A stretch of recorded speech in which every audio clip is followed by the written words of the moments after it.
everybody, and welcome back to another episode of HR Won't Like This, the podcast where you can talk about anything and everything without the HR running you down. So today we're going to read 2 Reddit stories about HR nightmare. Let's get into it.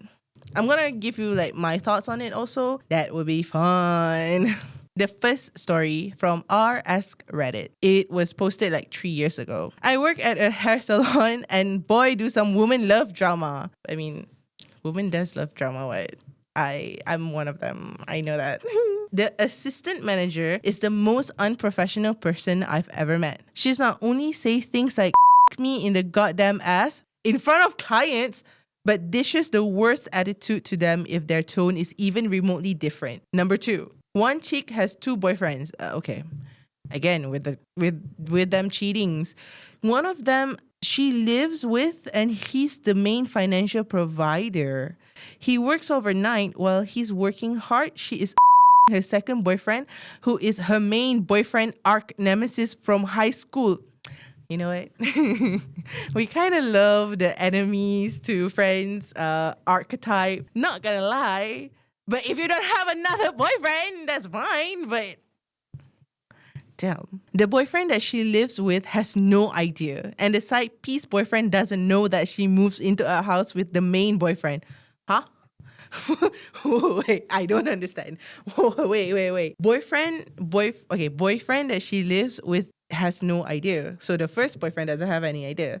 The side piece boyfriend, the boyfriend to nemesis archetype, doesn't know that she moves into a house. Oh, okay. She'll leave work early because she doesn't feel good to go and see her side piece at his mom's. his side. Sorry. She'll leave work early because she doesn't feel good to go and see her side piece at his mom's house. Girl. Some girls do be doing too much, I guess. I just don't understand how you have a good boyfriend who's your financial provider. You live with them, you love them, I guess. I don't know. And the fact that you hang out with a guy who still lives in a mom's house, girl. Another chick, this is another drama from the same hair salon. Mind you, from the same hair salon. Another chick cheated on her baby daddy with a friend of 15 years. The friend's girlfriend found out and now makes fake client accounts to fill her book up with non-existent client just to with. I mean, girl, reap what you sow. Why would you cheat on your baby daddy with a person who already have a girlfriend? Again, cheating. I feel like I covered this in the last episode. I just don't get it why people cheat. If you guys are in an open relationship, then that's different. But if you guys blatantly cheat on your partner just because, I needed another person to fill up the 30%. And I get it, but at the same time, not. Because it's just not fair to the other person.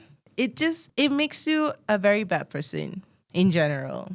Imagine you having a partner for years and years and years, and then because of another person coming in and they have that additional thing that your partner doesn't have, and you just want to go to that other person just because that person have that additional thing that your partner doesn't have. Wouldn't you just sit down with your partner and tell them, hey, this is what I wanted and this is what I need. Can you give it to me? If not, maybe we can, open up the relationship. That's how I feel. I don't know. You guys can hunt me down in the comments below. I don't really care, but cheaters, man. A lot of cheaters in the office.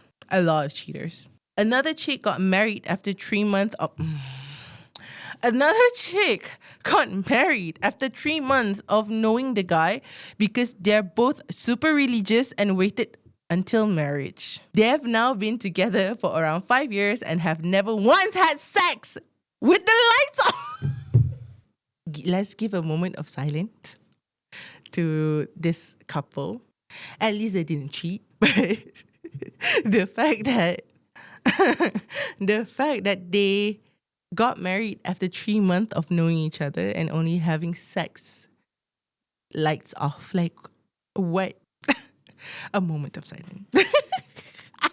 I just don't know I don't know where to go with the story, honestly, because that is some, what are they? What, vampires now?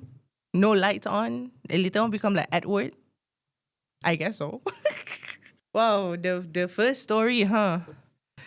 But the assistant manager one is like kind of crazy, you know. If you have a client in front of you, don't talk about explicit stuff because it shows who you are as a person. At least be professional, I guess, in front of a client, especially a hair salon. Imagine at a hair salon, imagine your hairdresser say, "Oh, me in the goddamn ass" while touching your hair. We don't even know whether that person even washed his hand or not. Ugh. Why did I put that into my head? I cannot get that image out. Okay, next story is also posted 3 years ago. My direct supervisor is an absolute and completely control freak.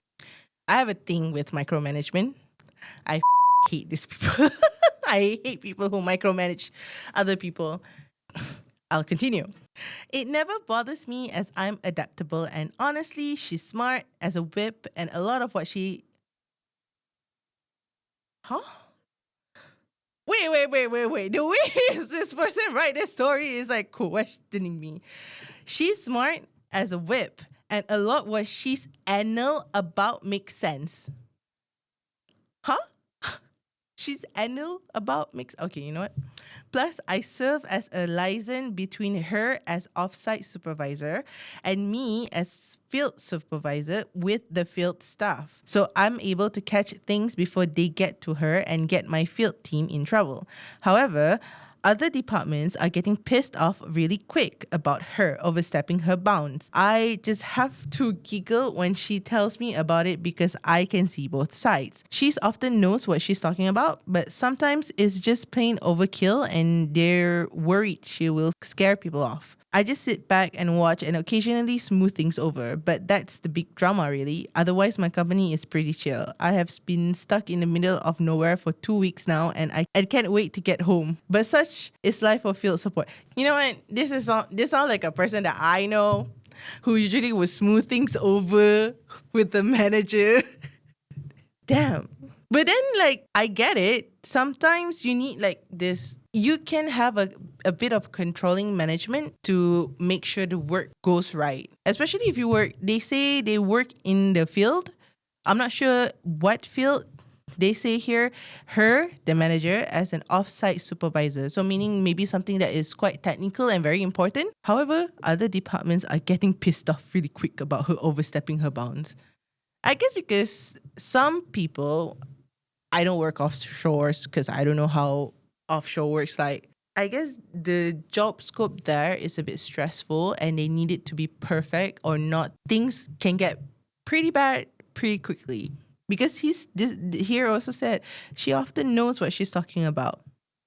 Yeah, it sounds like a person I know. That person... In the eyes of an angel. Oh, you know what? Why I feel like this type of things happens all around the company, like every sector. It doesn't need to be an offsite supervisor. I have a hot take about micromanager. I hate them. I hate them to the core. And you know why? Because they make you feel so... They make you feel so... Like, you're stupid in a way. It feels so infuriating thinking that you are not good enough. You know, which is not true, but that person makes you feel not good enough. I have this supervisor. She loves micromanaging people. Like, even the smallest thing you did wrong without following the sukatan. What is sukatan? Sukatan? The measurement of like a drink. She will like be pissed off at you and she will like take over the job. And I'm there like, girl, sometimes when you cook, right, you just like put everything in and it just make it feels nicer in a way. You don't put like 1 tablespoon of, let's say, soy sauce And just like 1 tablespoon, you're probably gonna put more than 1 tablespoon because it gives that flavor, more depth flavor. As a person who cooks, I think that way. If you don't believe what I say, then whatever. Not my problem. You cook for yourself. Yeah, micromanager.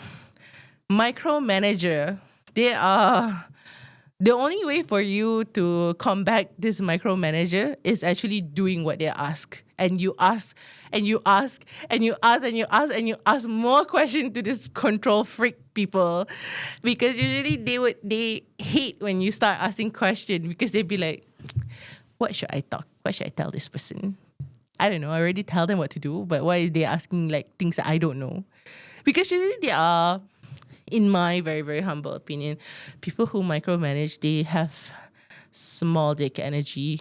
They do. They just feel like they're not, dominant enough somewhere in their life. So they feel like when I'm at work, I'm dominating you. You're my, not even an underdog.